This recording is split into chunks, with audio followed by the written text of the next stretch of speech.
Welcome to the Blue Watch, your backstage pass to the lives of frontline officers and the leadership steering the way. I'm Chris Castro. Together, we're sitting down with Norman, Oklahoma Police Captain Carl Pendleton. Carl not only oversees the patrol division, but also serves as an adjunct instructor for ILEA, teaching adult education. Thank you so much for joining us today, Carl. Absolutely glad to be with you. Yeah. Well, let's talk about the concept of adult learning and adult education. You actually have a master's degree in adult education, right? I wanted to study education just because what education did for me and then what it did for me, just as far as learning, exposure, experience, traveling the country, traveling out of the country, meeting different people. That environment is so beautiful and it's something really cool that was created there. And I wanted other folks to have that opportunity. And so I felt like learning more about educational systems and how they interact and how they operate would be a great opportunity. And so I joined the adult education program and just loved it. We're unique creatures. Adults are unique creatures, and we're always learning whether we decide we plan to or not. And so I just wanted to learn as much as I could about it. And the more I learned, the more I wanted to know. And it's how it just kind of happened. All ser- it wasn't intentional, it wasn't planned, which is really different from everything else in my life, but it worked out well. Yeah. And it kind of seems like a big jump. You go from like, adult education, you're going that collegiate route, and then now policing. I understand you said it's like policing was always like a love in your life type of thing, but how did that track lead you to law enforcement from adult education? It's kind of funny and interesting because it worked out so well that I never even imagined once I got into adult education how often I would use that concept as a police officer. And it wasn't my route, but it worked out being perfect. And so from the time I was about the age of 9, I wanted to be a police officer. I love um, the concept of safety. I grew up in a home where we had some domestic violence, and what really changed that for me was law enforcement officer coming in and doing something for my family that some others hadn't. And he listened. That deputy from Creek County, Oklahoma, he just slowed things down. He listened, and when I say he listened, like I can still visually see him. He listened with his body. He listened with his posture. He listened with intent, and he was genuine. I really felt prior to that, like if a law enforcement ever showed up, they were quick and fast and they were out the way. They didn't really want to be there. It was just a routine for them. This guy was different. He was a very genuine guy. Got my mom, my brother, sister, and I to a shelter in Tulsa. And that feeling of safety and comfort and empowerment that it gave my mom was something that resonated with me. And so I chose the law enforcement profession. It was something that I said I absolutely wanted to do. And so it was there in my heart, and that was my intention. I studied sociology, criminology in my undergrad. Had a minor in religious studies. When I came to school, it was post 9/11, and not long after that. And religion was such a big hot topic issue, and religion is very important in my life. And so I wanted to study and understand how that interacted with the law enforcement community, and then fell in love with education even more while I was there. But as a police officer, once I decided that the educational environment wasn't what I wanted for a career, I wanted to get into law enforcement. After all, I got hired for at Tulsa PD. And Tulsa PD, that was around the economic downturn there in 2008. And Tulsa PD actually canceled their academy, and they actually laid off a bunch of officers at that time. And so I ended up here at Norman, and I always say it's one of the best mistakes that ever happened to me. It's a really good city. It's a really good agency, does things really, really well. And it gave me the opportunity to learn. We have our own academy, which not every city in Oklahoma has their own academy. So we're the call us Academy Cities. And after going through our academy within the next year, I was rolled back into helping teach and instruct in our academy. And all of my adult learning background, I was able to throw into revamping and rebuilding our curriculum and teaching our folks and building classes. And then I got involved with the crisis intervention team training. And so teaching mental health helped rewrite all of our state curriculum for CIT through Crisis Intervention Team. And then ended up down at ILEA, the Institute for Law Enforcement Administration there in Plano, and teaching adult education there and going through a class for diversity education and training, and fell in love with that program. And so they send me around teaching adult learning and cultural awareness and education leadership stuff. It's just been fantastic. I had no idea how many teaching opportunities there would be within the law enforcement profession. And so my experience there has been a perfect marriage for Hmm. some strange reason, but it's worked out well. Yeah, it seems like you come full circle, especially, with the adult education stuff and you having the classes to teach. But what I really love about the story that you shared is how impactful it was that this one person, this one police officer was able to change, kind of course correct your life in 100%. ways that that officer probably didn't even realize they were doing just by listening and, like you said, attentively and actively listening to a person's story and helping them because they took that time. 100%. That was 30 years ago. He had no idea that that was about 2 hours of his life would change the next 30 of mine. And that's one thing that I love to share with rookies and in the academy and share with them and talk to them about keeping the wins. When you have those calls early in your career that are wins, when you get to help someone and you absolutely help that person, write those things down, keep those things in front of you. There are so many negatives that come into this profession. I mean, our whole job is wrapped around things not going right. And so it's so easy to hold on to those negatives. And in my peer support work, what I've found is that a lot of officers will retire or get close to retirement. And you ask them about their career, and all they see are the tragedies, or all they see are the things that they didn't do well enough. And we have to be very intentional to focus on the positivity. And so I use my own example, that officer may not realize that those 2 hours of his life changed the next 30 of mine. And now I'm doing the same thing. I'm trying to help others be safe and share that wisdom and that experience. And so we have such a big impact on other folks a lot of times that we don't even realize it. Yeah, and you're able to kind of parlay that adult education into like teaching at the police academy in Oklahoma. So one of the things that I hear most about like classes when it comes to policing, you take different courses all throughout your career. A lot of them seem to be death by PowerPoint, and we hear Sure. that a lot. What are Sure. some things that we could do to help be more engaging in the classroom to kind of get past that whole death by PowerPoint and that stigma of, oh, I got to go take this class? It's really what adult learning is supposed to be about, is about making it real and relevant and alive for the student, and pulling the information out of the students to make the educational environment beneficial for everyone. Everyone learns through experience, and whether that's their own personal experience or through experience of others. And adult learning really is supposed to focus on the fact that your learner is participatory in the learning process, and that even you as an instructor, which I generally call myself a facilitator, because my goal is to leave every educational experience and exchange learning something from the student. I want to be a lifelong student. And so I think the PowerPoints a lot of times get too overblown.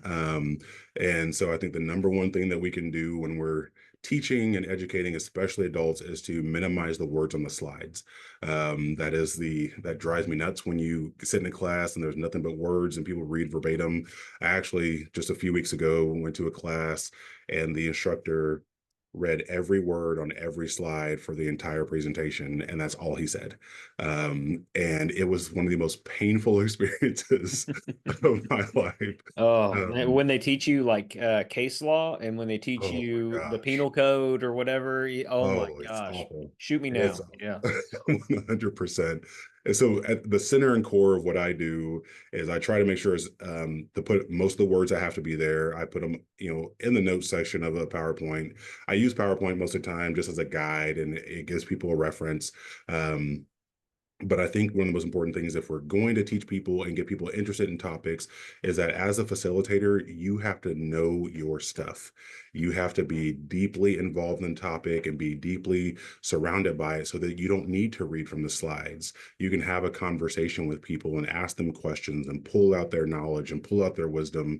And so everyone learns in that regard. I will say honestly, every presentation I build, I overbuild it, because I want to make sure that I have enough material that if I got no class participation, that I could fill up the airtime with what's there.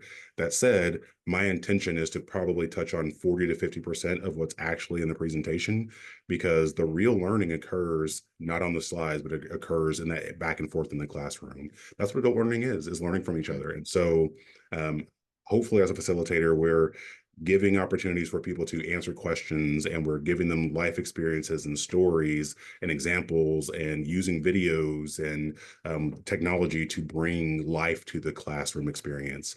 And that's what is highly lacking at times, especially within law enforcement realms. We're afraid of, not checking every single box. But the whole point is for people to leave that classroom changed in some way with education and knowledge that they didn't have coming in.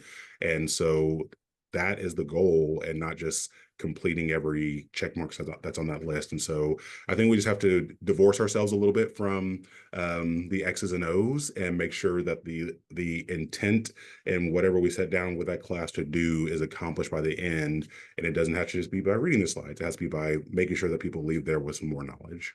Yeah, and it's like you're changing the practices of the institution that we have grown up in. Like me and you, we went through a lot of these classes. Like you said, it's the checkbox, it's the Yep. governmental thing. But Yep. even the way that you're speaking right now shows me the changes that you're kind of talking about implementing. You're not using I'm an instructor or I'm a teacher. You're saying I'm a facilitator because language is important. And just by Absolutely. changing that one word, you're kind of also showing how that whole purpose of the class has been rerouted and reworded, reorganized into a way to facilitate better communication and to learn from each other, that peer learning. Absolutely. And that's, I think one of the most important things is that we have to value everyone and their contributions. If we value everyone and what they can do and what they can offer, and I think that's part of the structure that we've set up over time, is generally when students come into the classroom, they're peons, and the instructor is the all-knowing, all wisdom-filled Oz. And if we can fix the yellow brick road a little bit, we have a better understanding is that everyone has something to offer, and we have to make sure we remind ourselves of that. And we should know our stuff as an instructor, but that doesn't mean that other people don't know stuff too. And Right. so, making sure that we give ourselves a chance to learn from other folks. And I can't tell you the last time I had a class where I didn't learn from anyone. That class that I sat in where he read everything on the slide, the one thing I did learn is that he didn't know his stuff. So it was very obvious, which is why he read from the slides that way. But I think if we had stepped back and just had a conversation, hey, tell me about this topic. What do you know about it? How do you like working in this area? And we had a back and forth in the conversation, I would have learned far more than that death by PowerPoint. And that's what's most important. And so I think that's what we've got to kind of wrap our minds around, is finding ways to bring life to educational environments and pursuits. Yeah, and what type of training do you think that we need more of in policing? I mean, there's always the tactical training, the technical skills, and then sometimes people call it soft skills, but I've heard the Yep, word or the term human skills being used more and absolutely. more instead of soft skills. Yep. Speaking of, changing terminology, what do you see as a kind of the more need that we have in our education for policing? I love what you all are doing there in Austin. It's one of the most beautiful things that I've seen in the educational environment. You have so many civilian employees or professional staff, and that come in and share in the educational environment as not just law enforcement officers. I think that's the future of policing, is partnering professional staff with commissioned staff and certified staff. That is the future. I think we get, for lack of a better term, very incestuous within the law enforcement community. We teach ourselves, and we have someone from another law enforcement agency come in and teach us, and we're constantly teaching each other. And we don't bring in people from other industries and other professions to come in and share wisdom and education with us. And I think Mhm. that is probably one of the most important things that we need to do moving forward, is Yeah, bring we run in into other. that feedback loop that we get. The Facebook 100%. feedback loop or the YouTube loop. It's like Yep. we just get that algorithm where all we're hearing is ourselves. It's an echo chamber. 100%. And that's when it hit me one day, is I taught a class in Seattle, and then a few months later I taught a class in Fort Lauderdale, Florida, and just a few months after that I taught a class up in Grand Rapids, Michigan, and some of the same conversations between the officers that I heard in Seattle, I heard in Fort Lauderdale, and I heard in Michigan. I'm like, how in the world are our cops duplicating themselves so much across the country that way? And the same conversations I've heard in Texas and Oklahoma, and it's because we've we're a very interesting subculture as far as the profession goes. And so we need to be better in the future of making sure that we're serving our community overall. And one of the best ways we can do that is to tap into the skills that our communities have to offer and bring in some more information from outside of the law enforcement profession. I think that'll make us extremely more well versed and better to take care of the communities that we serve. Yeah, more some fresh blood into the gene pool of our inbred Absolutely. teaching regiment that we have going on Absolutely. right now. Yes, Uh, sir. and one of the things that I hear a lot, and like you mentioned, like hearing the same thing from different departments over and over and over again, those recurring themes, is that everybody complains and every problem seems to be pointed directly to their leadership. To, hey, why we have bad morale? Leadership. Why don't we have the equipment we need? Oh, blame the leadership. But one thing I've found is there's no real actual training that we seem to be having for our leadership to build leaders. What type of training do you see that we could use to build better leaders in our departments? It's not just law enforcement profession that I see this issue in. My wife works in the private sector, and she's been promoted twice in the last 4 years. And each promotion, no one taught her how to do her job. She just had to figure it out. It's the same thing that happens to us. When you become promoted, you're like, okay, well, what do I do? And you ask other folks, and they're like, well, I just figured it out. And we're terrible at job descriptions. We don't write job descriptions very well. We just expect folks to figure it out and learn it along the way. And when I worked for the University of Oklahoma, when I first worked there in my full-time capacity after grad school, I was in fundraising. And I remember sitting down with my boss and I said, okay, well, how do I do this? And he's like, well, you just kind of find your way. And I was just like, wait a minute, what? I'm supposed to go and ask people for money and I don't have any like specific training on how to do this. And so I spent a lot of time just researching and thank God for YouTube. Then it was just becoming kind of a big thing then, and learning how to make an ask, go how to sit down and ask someone for $50,000. How do you do that? For a poor kid from Sapulpa, Oklahoma, I don't know how to ask for $50,000, and so It's funny one that of you bring that up. Is like it's so hard. In my first week as a lieutenant, I remember walking around and it's like I worked nights. Obviously, that's where you get promoted to, and I'm right. asking people like, "Hey, what's my job? Like, what am I supposed to be doing here?" Yep. It's we don't teach it, and we don't let our people know, and there's no guidebook that tells you Absolutely. what you're supposed to do. It's Absolutely. ridiculous.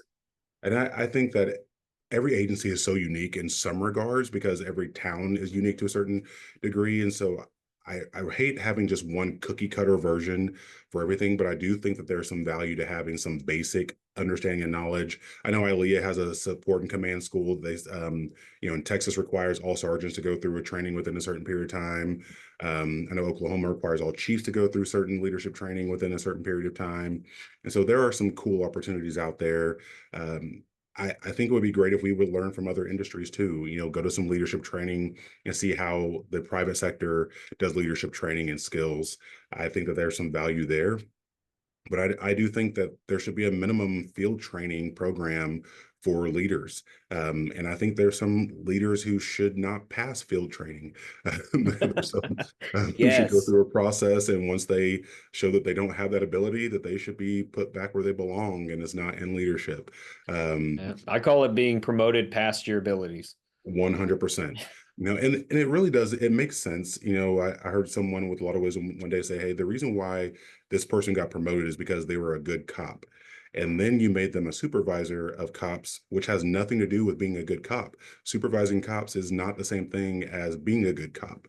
And so it's a totally different skill set. And we're promoting people to do a job based upon skills that we're evaluating that don't actually match up to that job. And so I think some of it's going to come from reimagining what our promotion processes are and what they look like and what the skills and abilities to be a good leader are, and making sure that we're training people up to be even more effective once they're in those roles. And so I Mhm. would love to see a standard, state to state standard for just basic training, education, and then for each level.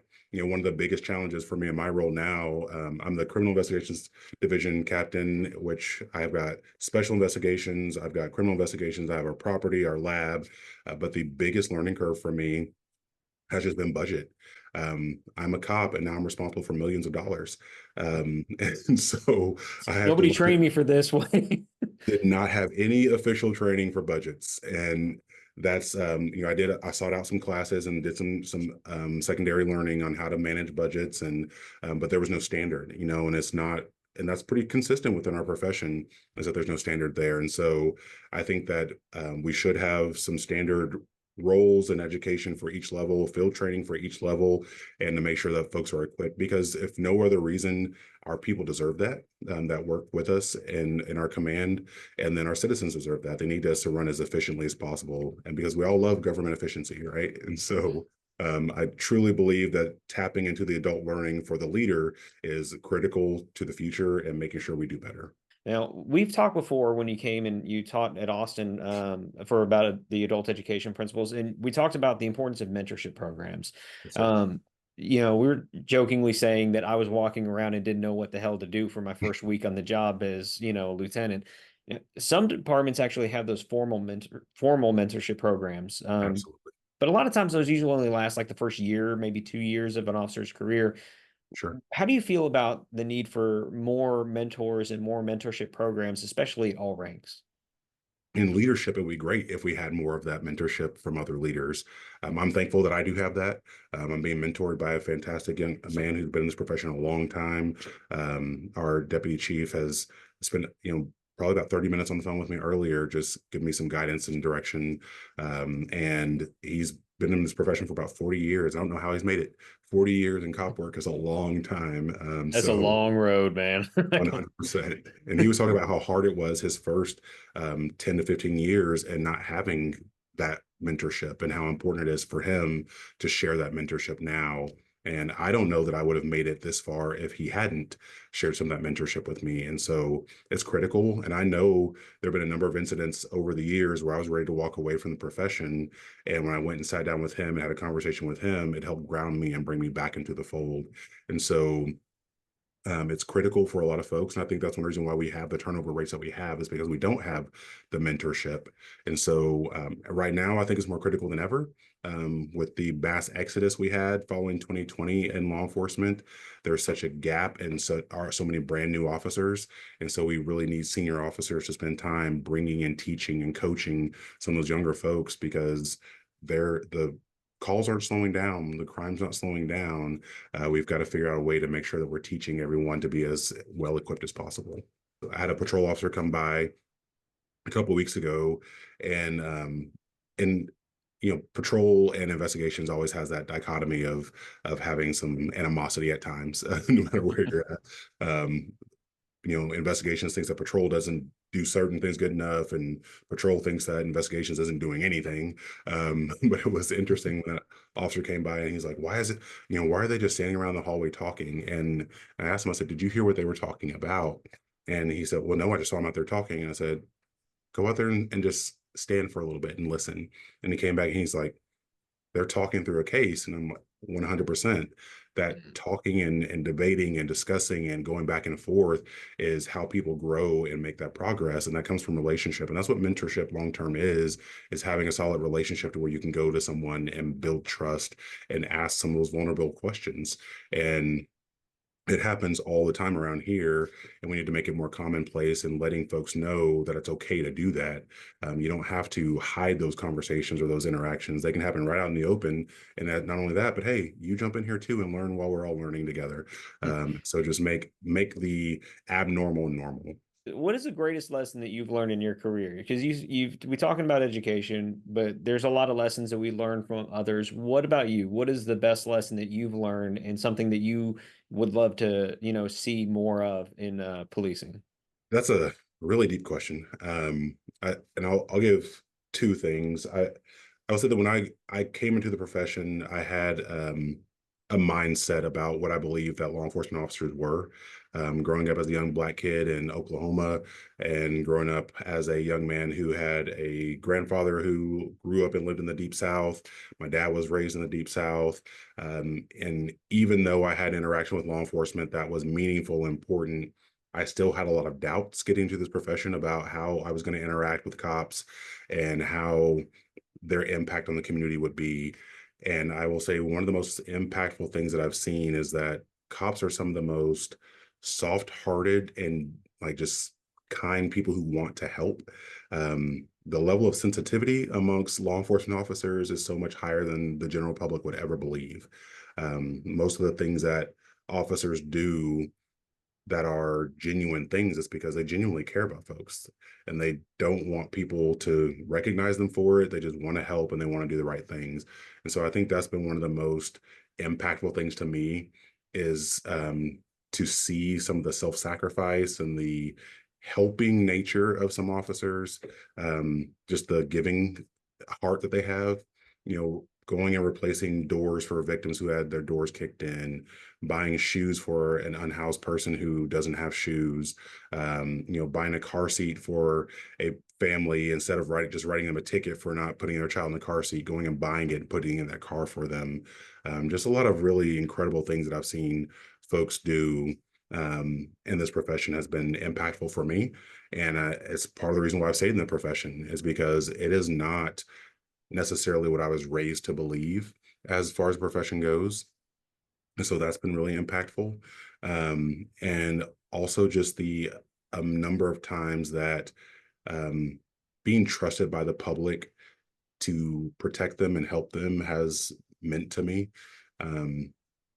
Going to someone's home when they're at the worst part of their life and being able to positively impact them and help make them feel safer and comfortable is an incredible opportunity that I don't take for granted. I knew it would matter to me. That's what I wanted to do. When I started my career, I felt like I had my little Superman cape on and I was coming in to save folks, but I have over the time become more and more appreciative of what that's meant to me to make an impact on my life personally and the lessons that I've gained from other folks. And I said two, but I'm going to just say a third because I have to interacting with so many first responders who have given so much of themselves to other folks is incredible. It really is. I work with peer support and I get a chance to have a lot of really deep conversations with folks who are struggling with just human tragedy and trauma and the depths and breadths of what we do in this profession. And I I'm amazed at the selflessness at times of people who serve and the impact that has on their families. And so I am in awe of their willingness and the support they have to do the great things. And I think that we've got to find a way to close the chasms between those people who serve and the communities that don't trust. We've got to find ways to make sure that we as a profession and as other first responder professions in fire and EMS, that we communicate better and build better relationships so that the community really knows the heart that's behind it. And importantly, that our profession can embrace our negative past, our negative history, and do better moving forward. Yeah, to just do better in our future. And that's the next thing I was going to ask you. And the final question, if you had a magic wand, fix anything in policing, what would you do with it? What would you be your wish? There's a few things, but I think the number one thing I would just fix the lack of trust between the public and law enforcement. Um, and I think there's work that can be done on both sides of that. But if we could pull away that lack of trust today, I think that we would have our country would be so much safer. Because the big reason why some people don't get caught for causing problems and crime is because of a lack of trust and communication. And one of the reasons why people don't call us when they need us is because of a lack of a trust and communication.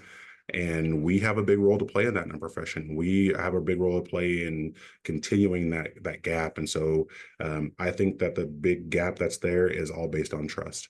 And so if we could fix one thing quickly, it would be that trust gap. Yeah, just to build that bridge of trust for everybody within the community and the Absolutely. police, so that way we can, start working together to fix a lot of these issues. Absolutely. Yeah. Well, thank you so much, Carl, for being here. And again, thank you for joining us today on the Blue Watch. Please share and subscribe for more leadership insights from the front line and check out our website, thebluewatch.com. Until next time, stay safe, everyone.